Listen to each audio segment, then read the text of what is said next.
नीयत सच्ची हो तो पूरी कायनात आपके हक में खड़ी हो जाती है।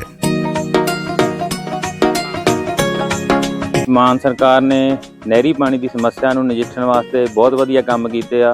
ਸਾਡੇ ਖੇਤਾਂ ਨੂੰ ਪਾਣੀ ਪੂਰਾ ਲੱਗਣ ਲੱਗ ਪਿਆ ਜੀ। माझा, मालवा, दुआबा और पुआध के इलाके दुआएं दे रहे हैं। ਮਾਨ ਸਰਕਾਰ ਦਾ ਬਹੁਤ ਬਹੁਤ ਧੰਨਵਾਦ ਕਰਦੇ ਹਾਂ। ਇਸ ਜੂਨ ਜੁਲਾਈ ਜਦੋਂ ਝੋਨੇ ਦੀ ਫਸਲ ਹੋਊਗੀ ਇਹ 85% ਤੇ पहुंच जाएंगे। अस्सलाम वालेकुम नाजरीन, आज 29 जून है। मैं हूं आपका दोस्त नदीम अकरम।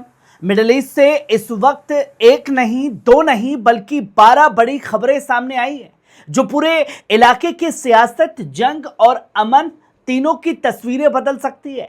कहीं इजरायली हमलों में सदियों पुरानी तारीखी विरासत मलबे में तब्दील हो रही है, कहीं ईरान हुर्मुज को लेकर दुनिया को नई चेतावनी दे रहा है।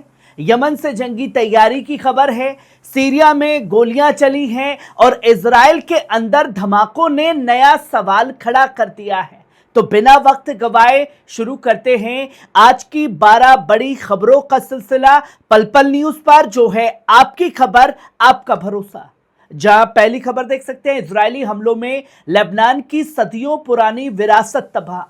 दोस्तों, लेबनान में इजरायली हमलों का असर सिर्फ फौजी ठिकानों तक नहीं रहा, बल्कि मुल्क की सदियों पुरानी तारीखी विरासत भी इसकी जद में आ गई है।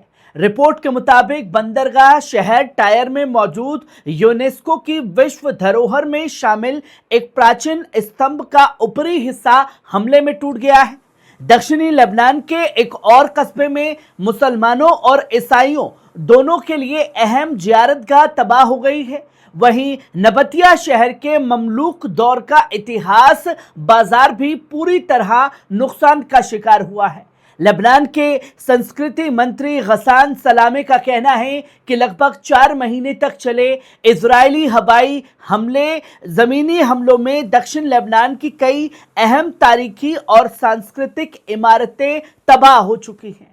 वहीं आप ये दूसरी खबर देखिए, हदरमौत में जंगी तैयारी तेज, हूतियों के खिलाफ बड़े अभियान की आहट। दोस्तों, यमन से बड़ी खबर सामने आ रही है। सऊदी अरब के हिमायती हदरमौत ट्राइबल अलायंस ने अर रयान इंटरनेशनल एयरपोर्ट पर बड़े पैमाने पर अपनी ताकत जुटानी शुरू कर दी है। सामने आई तस्वीरों और वीडियो में बड़ी तादाद में लड़ाके और गाड़ियां नजर आ रही हैं। दावा किया जा रहा है कि ये जमावड़ा हुती लड़ाकों के खिलाफ एक बड़े फौजी अभियान की तैयारी का हिस्सा है। हालांकि अभी तक इस कार्रवाई का आधिकारिक ऐलान नहीं हुआ है, लेकिन हालात ये इशारा कर रहे हैं कि यमन में एक बार फिर लड़ाई तेज हो सकती है। फिलहाल सभी की नजरें आगे होने वाली पेशकदमी पर टिकी हुई है। वहीं आप ये तीसरी खबर देखिए, सीरिया में आईडीएफ पर फायरिंग, गोलान हाइट्स में बढ़ा तनाव। दोस्तों, दक्षिण सीरिया में हालात एक बार फिर तनावपूर्ण हो गए हैं। इजराइल के चैनल 14 के मुताबिक सीरिया के अंदर दक्षिण लेबनान गोलान हाइट्स इलाके में मौजूदा इजरायली फौज पर फायरिंग की गई है। इसके बाद दोनों तरफ झड़प की खबरें सामने आई हैं। अभी तक ये साफ नहीं हो पाया है कि फायरिंग किस गुट ने की और इस घटना में कितना नुकसान हुआ है। फिलहाल इजरायली फौज की तरफ से भी इस मामले पर आधिकारिक जानकारी जो है वो नहीं दी गई है। इस ताज़ा घटना ने पहले से ही संवेदनशील इजराइल सीरिया सीमा पर तनाव को और बढ़ा दिया है और यह भी संकेत दे दिया है क्या कोई और नया मोर्चा आईडीएफ के खिलाफ खुल रहा है।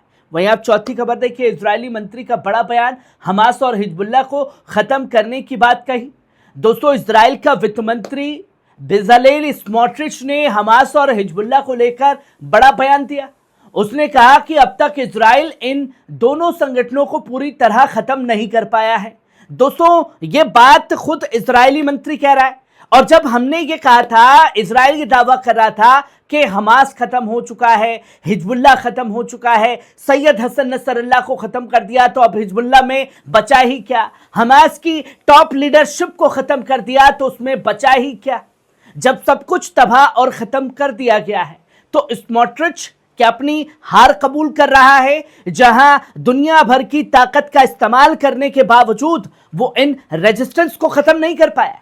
वहीं आप पांचवी खबर देखिए, सऊदी अरब में बड़ा हादसा। दोस्तों, सऊदी अरब से एक दुखद खबर सामने आई है। सरकारी मीडिया के मुताबिक सरकारी तेल कंपनी अरामको का एक हेलीकॉप्टर पूर्वी तटीय शहर रास तनूरा में दुर्घटनाग्रस्त हो गया। इस हादसे में हेलीकॉप्टर में सवार सभी 14 लोगों की मौत हो गई है, जिनमें सभी सऊदी नागरिक थे। हादसा स्थानीय समय के मुताबिक सुबह करीब 6 बजे हुआ। फिलहाल दुर्घटना की वजह जानने के लिए जांच जारी है। रास तनूरा अरामको की मध्य पूर्व की सबसे बड़ी तेल रिफाइनरियों में से एक का अहम केंद्र है, जहां हाल ही में लगभग 4 महीने के अंतराल के बाद फिर से कच्चे तेल की लोडिंग शुरू की गई थी। वहीं आप ये छठी खबर देखिए, ईरान का बड़ा ऐलान है। दोस्तों, ईरान के विदेश मंत्री अब्बास अराक्ची ने बड़ा दावा किया है।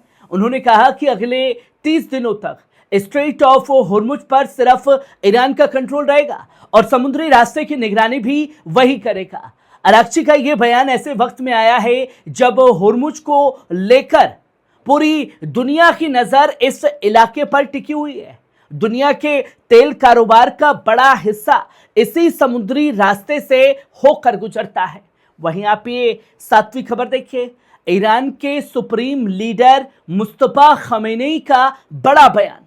दोस्तों, ईरान के सुप्रीम लीडर मुस्तफा खमेनेई ने अपने बयान में इमाम हुसैन की शहादत और करबला की तहरीक का जिक्र करते हुए कहा कि ईरान की इस्लामी क्रांति को हमेशा जुल्म, नाइंसाफी और भ्रष्टाचार के खिलाफ खड़ा रहना होगा।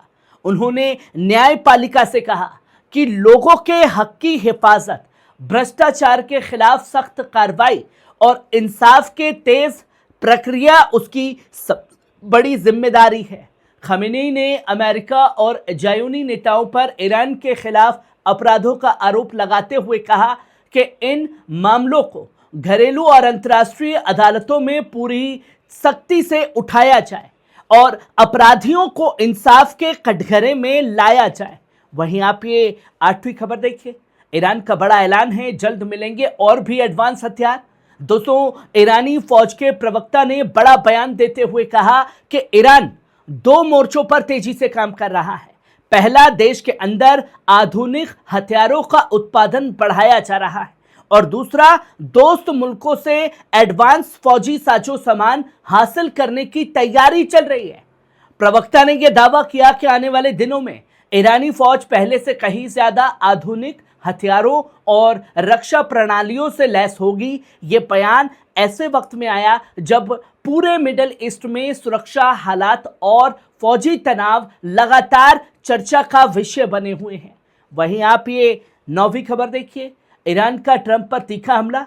दोस्तों, ताज़ा मिसाइल लॉन्च के बाद ईरान ने अमेरिका के राष्ट्रपति डोनाल्ड ट्रंप पर तीखा हमला बोला।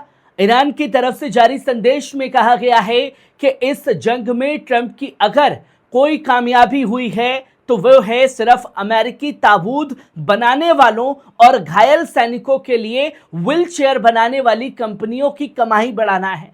ईरान ने इस बयान के जरिए यह दावा किया कि यह जंग अमेरिका के लिए नहीं, नाकामी साबित हुई है। फिलहाल इस बयान पर अमेरिका की तरफ से कोई आधिकारिक प्रतिक्रिया अभी सामने नहीं आई है। वहीं आप ये 10वीं खबर देखिए, इजराइल में कुछ घंटों के अंदर 2 कार धमाके, एक की मौत, एक घायल। दोस्तों, इजराइल से बड़ी खबर सामने आई। शुरुआती रिपोर्ट्स के मुताबिक कुछ ही घंटों के फासले पर 2 अलग अलग कार धमाके हुए। पहला धमाका होलोन शहर में हुआ, जबकि दूसरा धमाका जाफा में एक कार के अंदर होने की खबर है।